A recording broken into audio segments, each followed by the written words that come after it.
Yo, welcome back at it. We're gonna jump on the Element, which I've been trying to do for the longest. I think maybe about I want to say about 2 or 3 months I've been trying to get to this particular project on the Element, and that's replacing the engine. Even though I have many other videos of pulling the engine out and doing all that good stuff, yes, I did it once before, but I normally do it within a few days. Like, I will put some of it in one day and then come back and do the next day and put a little bit more the next day. So it took me almost about a week to get everything done and get comfortable enough to start it. That's not gonna happen today. I'm gonna try to do, listen to me, I'm gonna try, even if I have to stay here late, I'm going to pull the engine out, put a new one in, get it all buttoned up, start it in one day. I think I can do it, and yes, I'm by myself, like always. So that's nothing new there. But I want to just get it knocked out and see if I can get it done. I'm gonna show you guys all the little steps that I do. I could go over a little bit with you. It's very simple. Drain your fluids, your oil, antifreeze. Pull the front bumper cover off, pull the radiator out, pull the condenser off to the side, and start unbolting. I think what I'm gonna do first is start with the taking the battery out. Of course, that's number one. Battery, intake, all that good stuff. And then start taking off the front end, because you know I got that bull nose on there too, so I had to take that off and get that unplugged. But I did make it where it's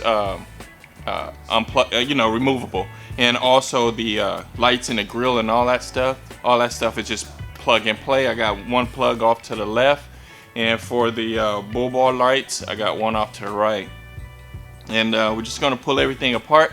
I do have everything set up. As you can see, right here is the engine. Oh yeah, it's Cadillac. I'll get back to that one day. And I got all my tools and everything, engine hoist, ready to go. It is extremely cold in here right now. Don't feel my fingers or my toes. I think it's about 25 to 30 degrees in here. But I got a little heat source going here, and I do have the door cracked because I like a little fresh air, but also I'm freezing. So regardless, let's get started on it right now.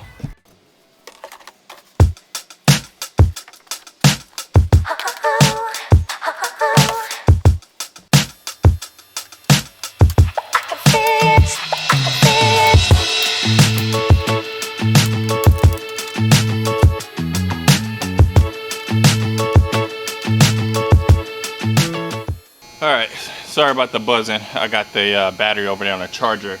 One of the things I forgot to show you is the time, because I wanted to get this done in one day, and I don't want no foolery or anything like that. Now, when I started, I did look at the clock.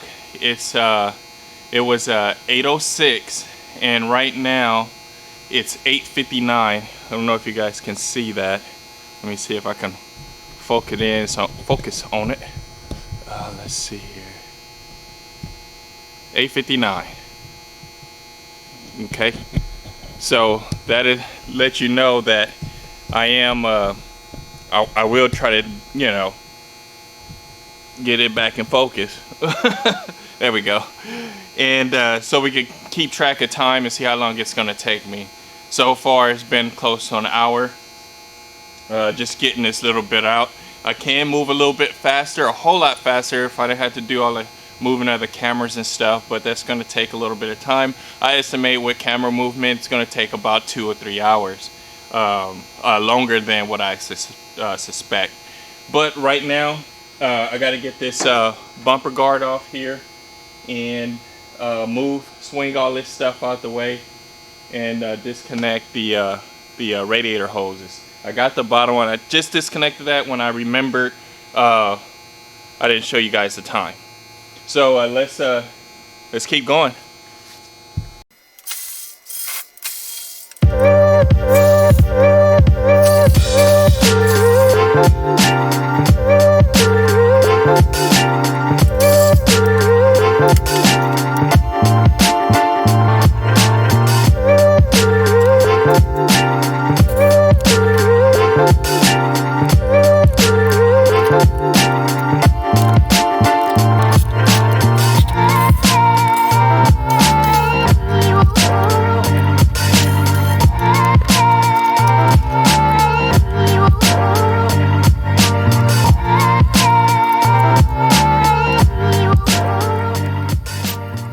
All right, it's time for a time check.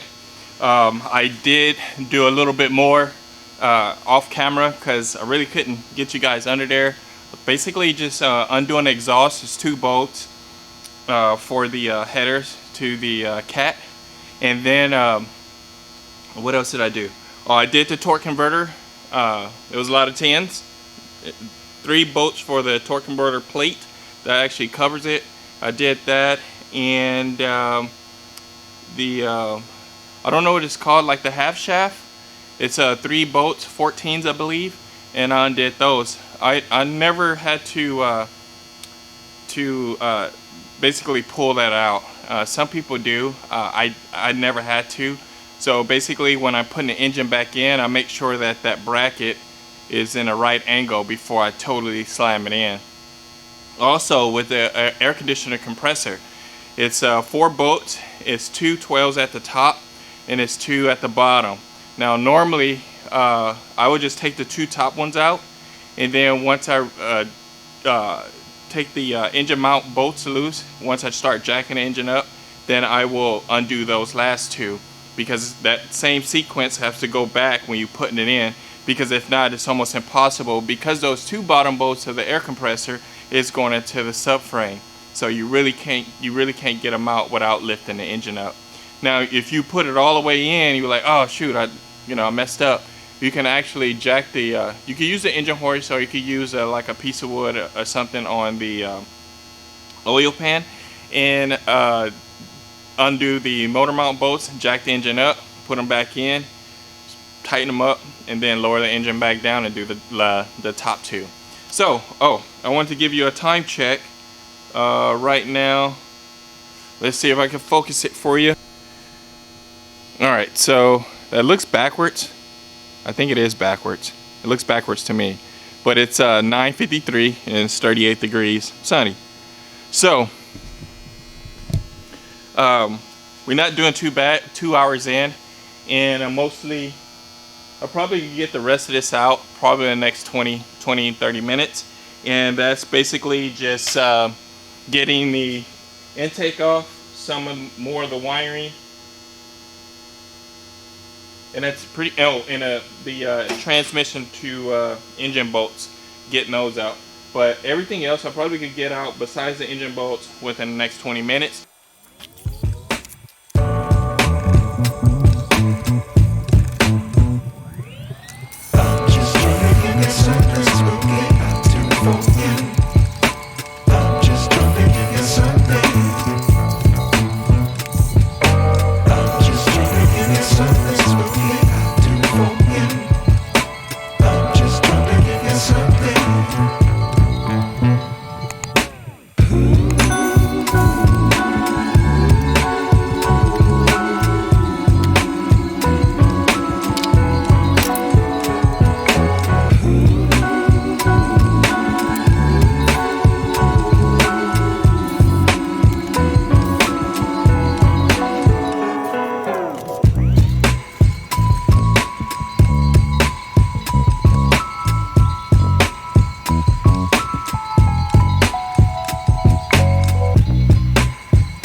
All right, so got the engine out, set on the ground, got everything done, pulled everything I need off of it to put on this engine, like the VTEC controller, some little ends and stuff here and there, the cam phase sensor thingamajig.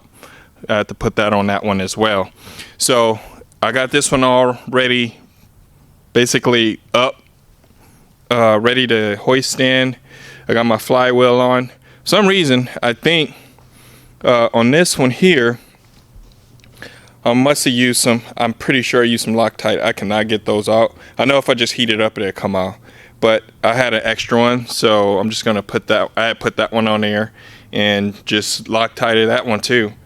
So the next thing is to pull it in there. Let's see, I don't know what the time is. Let me see if I can get the time for you guys. I don't even know what time it is. Let's see. I don't think you guys can see that very well. It's 12:38. Perfect. 12:38. And we just have to get this engine back in the car. So I think honestly, I think we're making good time. Honestly, I really do.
had the camera on, but apparently I didn't.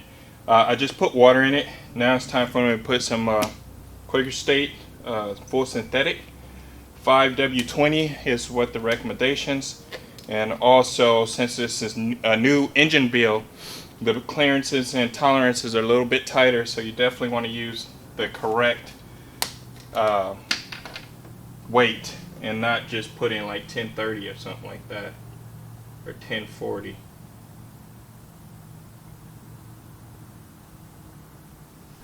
Alright, so got everything done. I even got the bull bar back on. I had to take a little time for that because it's hard getting it on. It's very difficult to install. So I had to modify it just a little bit. It took me about 30 minutes. So I'm not sure what time it is. Oh, gosh darn it. Dropped my phone. It is 5. I don't know if you can see that. It's 5:18, which not too bad since I started at what time we started at 8 o'clock basically. So full day of work, basically 8-hour day with an hour lunch, but I didn't take no lunch. I did take a small break to get some water. So here we go. We're gonna start it up. We got oil. I'm pretty sure we got gas, and the water's up. Here we go.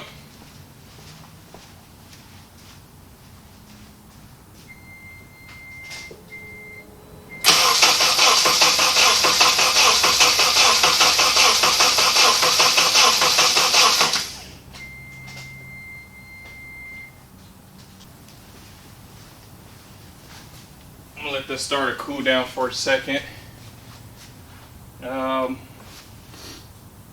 I didn't forget any plugs, as far as I remember. Let's see, that looks like a little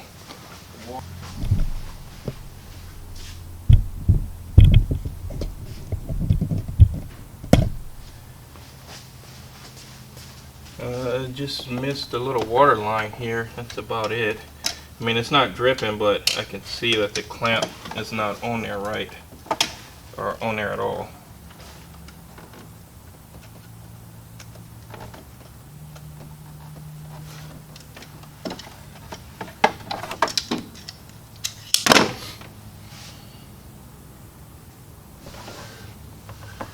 Okay, got the coolant sensors, cam sensors. That's plugged in. Crank sensors plugged in. VTEC is in.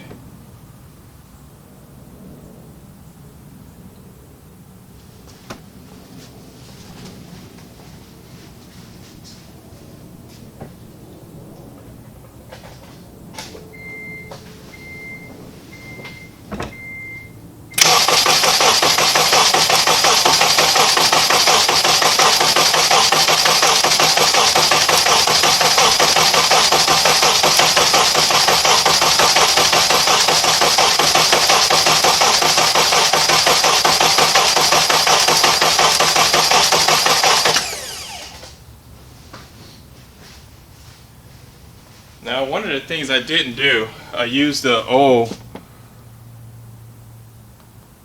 fuel injectors.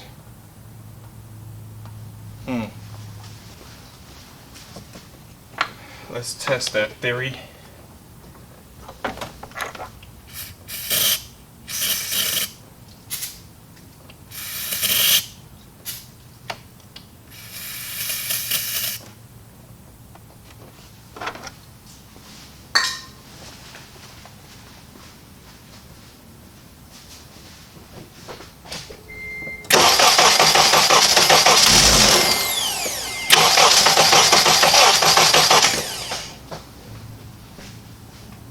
So it's definitely those fuel injectors.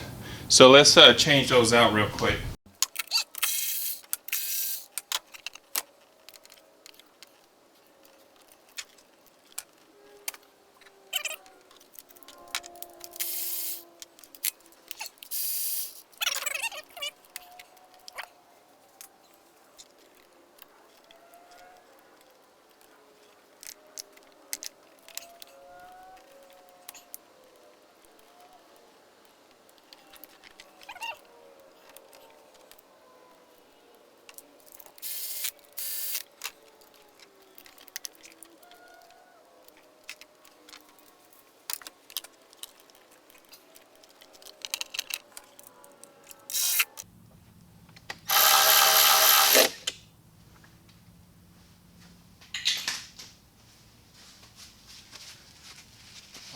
take two. Well, 3 or 4, one of them.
Alright, so that's it. The 1-day engine swap from 8 to 6. I probably got done around, now if I wasn't doing camera and fixing other little problems, I'd probably get it done maybe about probably a little less than 8 hours. Probably, I'm pretty sure I'll get it done less than 8 hours. But other than that, that's it. Until next time, I'm gonna put it on the road. But for right now, it's late. It's late. It's 6. I mean, hey, I think it's late. But I'm gonna jump in my truck and go home. I'm gonna leave it here. I haven't had any leaks. I had one little oil leak because of the oil pressure sensor wasn't screwed in all the way. My fault. But once I put that in, it was fine. Everything else looks fine. No other leaks at all. What I was really worried about is the coolant leak, but nothing there. But she started right up. She's fine. She's making a little noise because that oil needs to get everywhere and basically get heated up. I don't have time right now to what is it called? Heat cycle or something like that. Yeah, I don't feel like it. I'm tired and I haven't ate all day, so I'm just gonna pull it to the side, put the other car here, and chunk the deuces. Until next time, guys, peace. Comment, like, subscribe. Until then, I will see you later. Even when you feel low, you can still go. Even when you feel slow, you can still go.